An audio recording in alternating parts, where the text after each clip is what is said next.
Superpenat, de Matt Carr. Era ben de dia i en Pat el ratpenat no podia dormir. Ja s'avorria de quedar-se penjat com els ratpenats normals. Volia ser especial, com els superherois dels seus còmics preferits. I aleshores va decidir fer un cop de cap. Bum! En Pat va tenir una bona pensada i va anar per feina. No era fàcil fer servir la màquina de cosir de la mare, sobretot per culpa de les ales, que el destorbaven tota l'estona.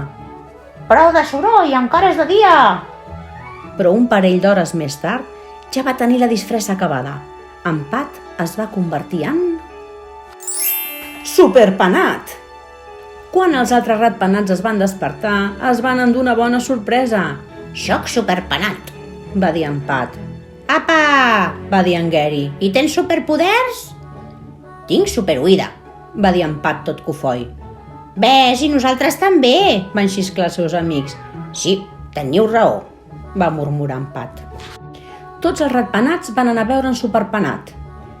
Que pots aixecar un cotxe amb els teus músculs poderosos? Va preguntar en Gary. O pots disparar raigs làsers amb la mirada? Va afegir la Glenda. Doncs no, Va dir en Pat dubtant una mica. però puc volar. Va fer un salt i va solcar l'aire. Tots podem volar. Van contestar els altres mentre rialles. Què més saps fer? En Pat va intentar pensar en un altre superpoder. Estava una mica nerviós perquè notava que tots els ratpenats de la ciutat estaven pendents d'ell. Doncs tinc ecolocalització per orientar-me en la foscor.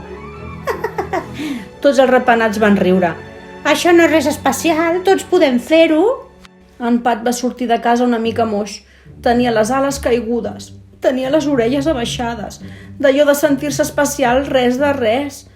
Només sóc un ratpenat com els altres, però amb una disfressa ridícula. Sospirà procurant no plorar. Ja estava a punt d'estripar la capa i la resta de la disfressa per llançar-les a les escombraries quan la seva oïda supersònica va captar un soroll que amb prou feina se sentia. Socors, socors! A l'altra punta de la ciutat, un gat gros i dolentot havia atrapat una família de ratolins. En Pat va obrir les ales i va aixecar ben bé les orelles. Amb gran decisió, va travessar la ciutat volant tan ràpidament com li van permetre les seves petites ales. És un ocell? És un avió? D'això em sembla que és un ratpenat amb una disfressa una mica rareta. En Pat es va llançar en picat com una bola de pèl justiciera. El gat gros i dolentot li va fer un xam, però no va aconseguir enxampar en Superpenat. En Pat se li va balançar un altre cop i va moure les ales molt i molt ràpidament. Fum! I així va aconseguir espantar el gatot malvat. Ens has salvat! Van dir els ratolins. Gràcies! Qui ets, oh cavaller emmascarat? El meu heroi! En Pat va somriure amb modèstia. Jo?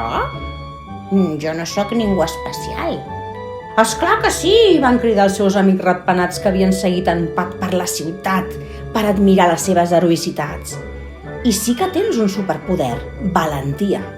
No hi ha dubte que ets... Superpenat! I segurament tenien raó, perquè mentre en Pat volava amb els seus amics cap a la cova dels ratpenats, on passarien el dia dormint com un tronc així com cal, la veritat és que se sentia molt especial.